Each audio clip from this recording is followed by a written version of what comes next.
ये भारत की बात है। आज मैं महाराष्ट्र के सरकार और परमवीर की पुलिस से एक बात कहना चाहता हूं। जितनी साजिशें करनी है कर लो, जीतेगा रिपब्लिक ही। और आज मैं एग्जिट पोल की बात करूंगा, सबसे सटीक एग्जिट पोल की। किसने इस पोल ने नींद उड़ा दी है, किसकी बताएंगे, लेकिन अहम बात सबसे बड़ी मुंबई को लेकर। हर दिन हमारे खिलाफ साजिशें रची जा रही हैं, यह आपको पता है। लेकिन रामधारी सिंह दिनकर ने कहा है कि समर शेष है, नहीं पाप का भागी केवल व्याध। जो तटस्थ हैं, समय लिखेगा उनके भी अपराध। इसलिए सबको सत्य के साथ खड़ा होना होगा और कोई भी अन्याय को अनदेखा नहीं कर सकता। हर काल में भीष्म के मौन होने का परिणाम हमें पता है और इसलिए हमें चुप नहीं रहना होगा। और मैंने बार बार कहा है, जितनी भी साजिशें करनी है करो, रिपब्लिक ही जीतेगा। क्योंकि देश हमारे साथ है, सच हमारे साथ है और इसीलिए अन्याय के खिलाफ लोग सड़कों पर हैं। देश विदेश से अर्नब के समर्थन में आवाजें बुलंद हो रही हैं। और जिस तरह अर्नब को गिरफ्तार किया गया, लोगों ने इसे अब इंसाफ की मुहिम बनाया है और यह जन आंदोलन बन चुका है। मैंने कहा था कि धीरे धीरे परमवीर और उनकी पुलिस बेनकाब होगी। अब टीआरपी केस में ही परमवीर की पुलिस से जवाब मांगा गया है। हंसा के कर्मचारियों पर जो दबाव बनाया, जो डराने धमकाने का खेल शुरू किया, बिना वजह जो कर्मचारियों को थाने बुलाया गया, मैं कहता हूं कि इस खेल का द एंड होने वाला है और सबको हिसाब देना होगा। अर्नब के साथ भारत,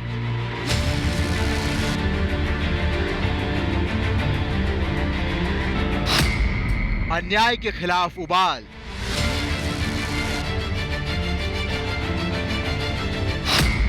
गिरफ्तारी पर देश में आक्रोश,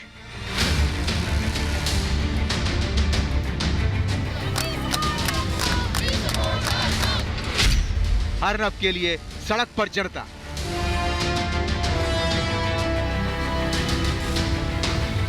अर्नब के इंसाफ की लड़ाई अब जनता की लड़ाई बन चुकी है। देश की जनता अर्नब के लिए आवाज बुलंद कर रही है। देश की जनता अर्नब को रिहा करने के लिए आवाज तेज कर रही है। देश की जनता केवल एक ही मांग कर रही है, अर्नब की आजादी। महाराष्ट्र में यह घोषित आपातकाल नहीं तो और क्या है। एक जिम्मेदार पत्रकार को उनके घर से उठाकर गिरफ्तार कर लिया जाता है, उनके परिवार से बदसलूकी की जाती है, यहाँ तक कि उनके नाबालिग बेटे को भी नहीं बख्शा जाता। अराजकता की इन तस्वीरों को देखकर देश की जनता में भारी गुस्सा है। अर्नब से मारपीट, उनके परिवार से बदसलूकी, इसके पीछे मंशा सच को दबाने की कोशिश नहीं तो और क्या है।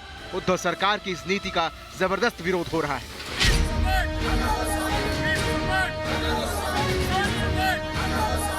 जब सच को दबाने की और झुठलाने की कोशिश होती है तो इसी तरह की तस्वीरें सामने आती हैं।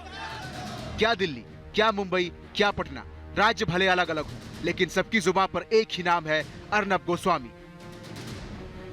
देश की राजधानी दिल्ली में अन्याय के खिलाफ आवाज बुलंद की गई। इस वक्त हम लोग पार्लियामेंट के बाहर हम लोग मौजूद हैं और आप देखिए कि किस तरीके से नौजवान जो है, युवा जो है, वो लगातार अर्नब गोस्वामी को लेकर, अर्नब गोस्वामी के पक्ष में लगातार नाराजगी जाहिर कर रहे हैं, प्रदर्शन कर रहे हैं और इनका यह कहना है कि अर्नब गोस्वामी को रिहा किया जाए। दिल्ली पुलिसकर्मी यहाँ पर पहुंच चुके हैं, लगातार सब लोगों को यहाँ पर रोका जा रहा है और ये लोग लगातार कोशिश कर रहे थे पार्लियामेंट तक जाने की, लेकिन इनको रोका गया है।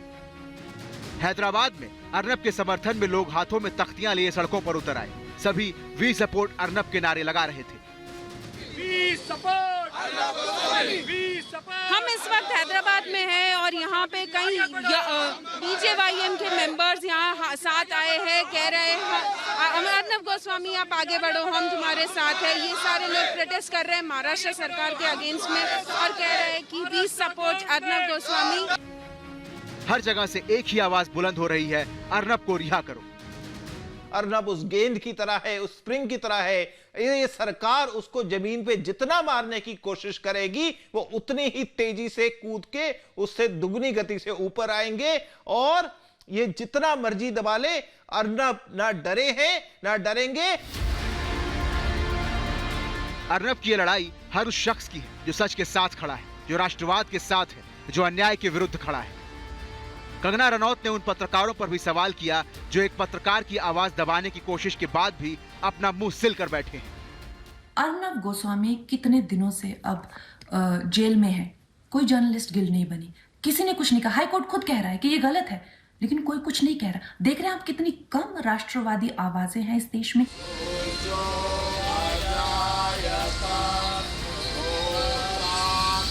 अर्नब के समर्थन में संत समाज भी खुलकर सामने आ चुका है। अयोध्या में महंत परमहंस दास ने महायज्ञ किया।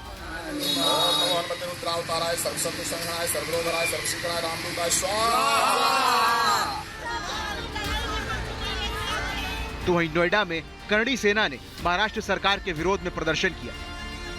अर्नब की रिहाई तक ये सत्याग्रह जारी रहेगा। अर्नब की गिरफ्तारी के बाद महाराष्ट्र सरकार और पुलिस पर सत्ता और ताकत के गलत इस्तेमाल का आरोप लग रहा है। एक संपादक के ऊपर 1 डजन केसेस लागू करते हैं और गृह मंत्री राज्यकार से लेके मुख्यमंत्री इसके ऊपर वॉच रखते हैं, शर्म की बात है। और मुझे विश्वास है कि लोकतंत्र की विजय होगी, अर्नब निर्दोष साबित होगा। फिर उद्धव जी ठाकरे हो या सोनिया गांधी हो, कितने बोगस केसेस, कितने बोगस, लेकिन आखिर में सुप्रीम कोर्ट अर्नब के साथ में खड़ी रहेगी। केवल भारत ही नहीं बल्कि 7 समंदर पार से भी अर्नब के लिए आवाज उठ रही है। अमेरिका हो या यूरोपीय देश, सभी जगह सच्चाई के दमन की आवाज बुलंद की गई। एक सच्चे पत्रकार को जिस तरह से अपनी आवाज उठाने के लिए गिरफ्तार किया गया है, उसके खिलाफ देश ही नहीं बल्कि विदेश में भी अर्नब के लिए आवाज ऊंची की जा रही है। इतनी तेज आवाज होने के बावजूद भी यह आवाज महाराष्ट्र के हुक्मरानों तक नहीं पहुंच रही। लेकिन कब तक इस सच्चाई की आवाज को अनसुना करेंगे? यह आवाज ऐसी है जो उनके कान के पर्दे फाड़ देगी। Bureau report, Republic Bharat.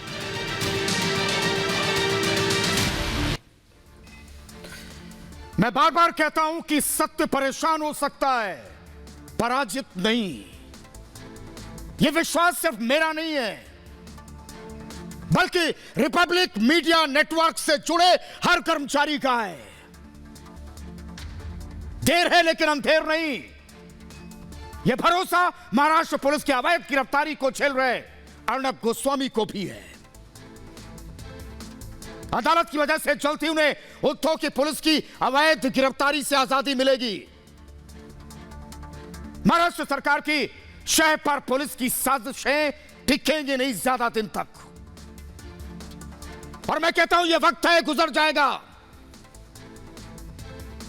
Maharashtra सचिवालय में बैठे चंद सियासी चेहरे चाहे जितनी भी कोशिशें कर लें, उनकी साजिशें बेनकाब होंगी और हो रही हैं।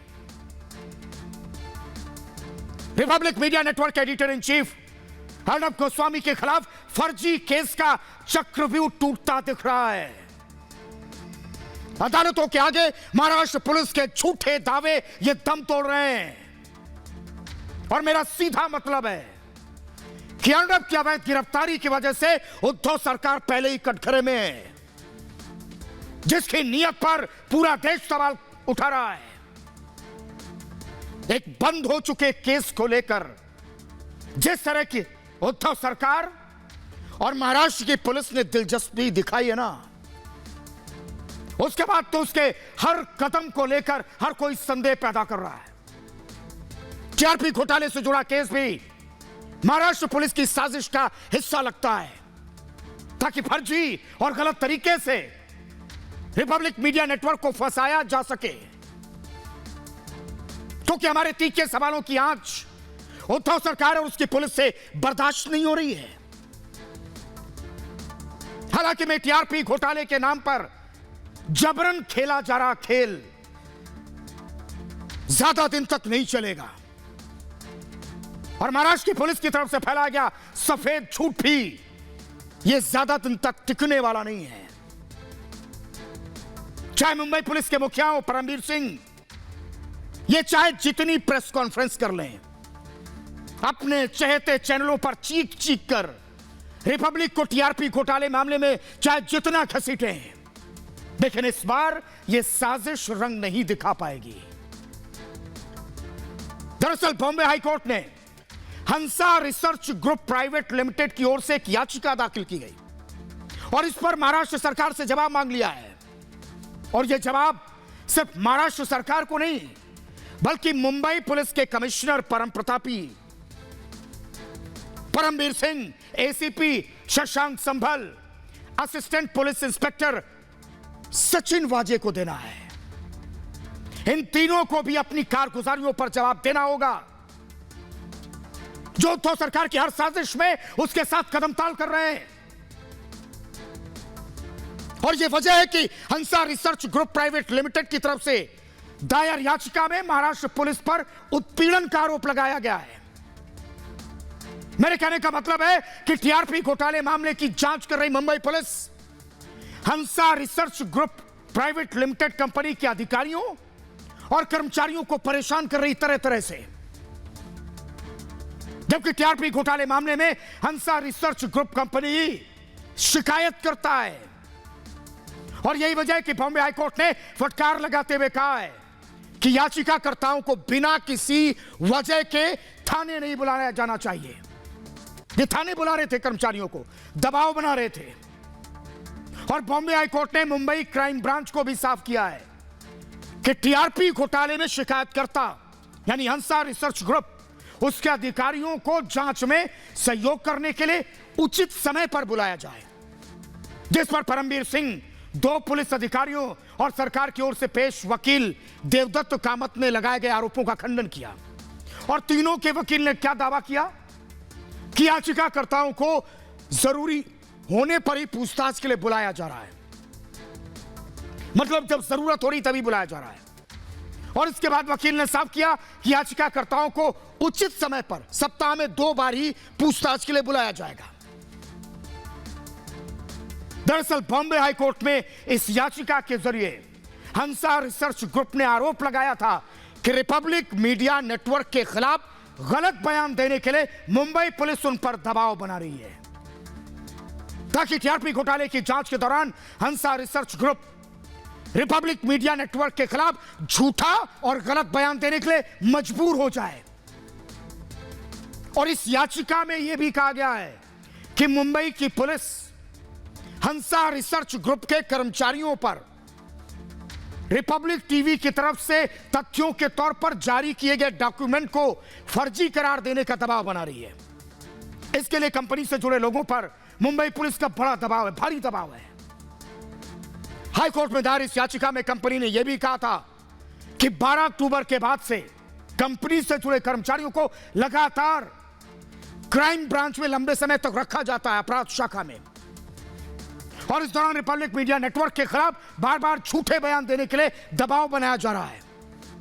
और अब बॉम्बे हाईकोर्ट की सख्ती के बाद लगभग साफ है कि फिर महाराष्ट्र की उद्धव सरकार अहंकारी और तानाशाही रवैया अपना रही है।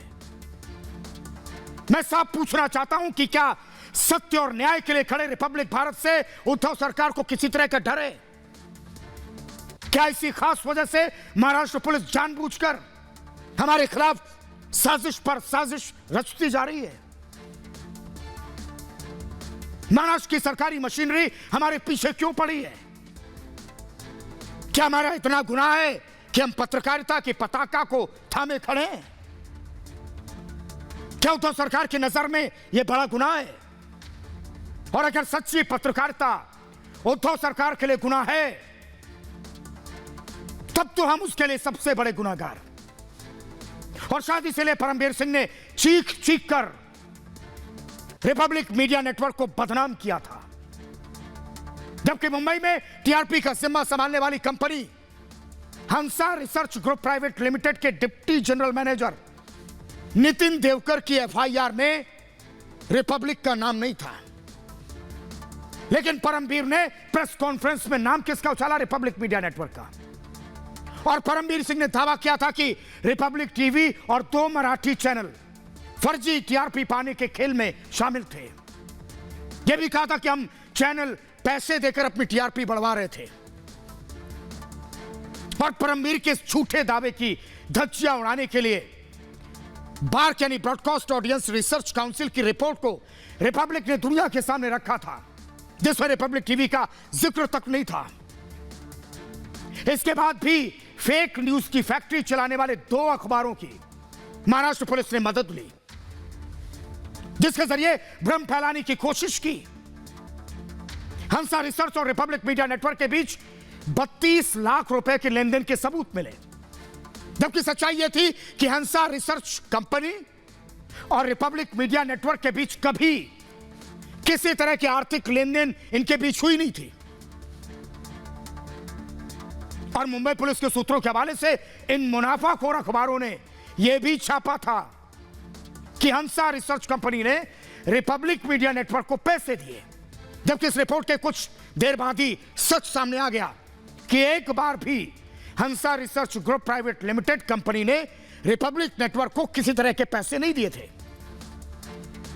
लेकिन फिर भी मुंबई पुलिस ने यह भ्रम फैलाया, जबकि सच्चाई यह थी कि रिपब्लिक मीडिया नेटवर्क को विज्ञापन के बदले एड एजेंसी हंसा विजन ने पैसे दिए थे, वो भी इंडस्ट्री के नियमों के मुताबिक। लेकिन मुंबई पुलिस ने हंसा रिसर्च ग्रुप का नाम उछाला, यानी टीआरपी घोटाले में मामले में दूसरी बार परमबीर सिंह का झूठ पकड़ा गया था। और मुझे तो परमबीर सिंह की समझ पर हंसी आती है। एड एजेंसी हंसा विजन की जगह हंसा रिसर्च ग्रुप विज्ञापन के बदले रिपब्लिक मीडिया नेटवर्क को पैसे का भुगतान क्यों करेगा? इसके बाद इन अखबारों के जरिए एक और झूठा दावा किया कि पैसे देकर फर्जी तरीके से टीआरपी हासिल करने के मामले में रिपब्लिक मीडिया नेटवर्क के मुख्य वित्तीय अधिकारी शिव सुब्रमण्यम सुंदरम ने हंसा रिसर्च के साथ पैसों के लेन देन की बात स्वीकार की थी, जबकि सच ये कि हमारे सीएफओ सुंदरम ने मुंबई पुलिस की पूछताछ में ऐसी कोई बात स्वीकार ही नहीं थी। यानी टीआरपी घोटाले में तीसरी बार परमबीर सिंह और उनकी कंपनी का झूठ पकड़ा गया। एक के बाद एक झूठ पकड़े जाने के बाद अब हाईकोर्ट की सख्ती के बाद एक बात तो बिल्कुल साफ है, मुंबई पुलिस और उसके मुखिया परमबीर को बताना होगा कि रिपब्लिक नेटवर्क के खिलाफ उनका एजेंडा क्या है। टीआरपी घोटाले मामले की जांच में जुटी मुंबई पुलिस की भूमिका पर जिस तरह से सवाल उठ रहे हैं, उससे एक बात और साफ है कि कहीं जल्दी उसे माफी मांगनी ना पड़ जाए। मुंबई पुलिस कमिश्नर परमबीर सिंह और उनकी पूरी टीम को एक सलाह है, ये लुका छिपी का खेल छोड़ दीजिए। रिपब्लिक मीडिया नेटवर्क के खिलाफ राजनीतिक दबाव के बात को स्वीकार कर लीजिए और वक्त रहते अपनी और मुंबई पुलिस को और फजीहत से बचा लीजिए।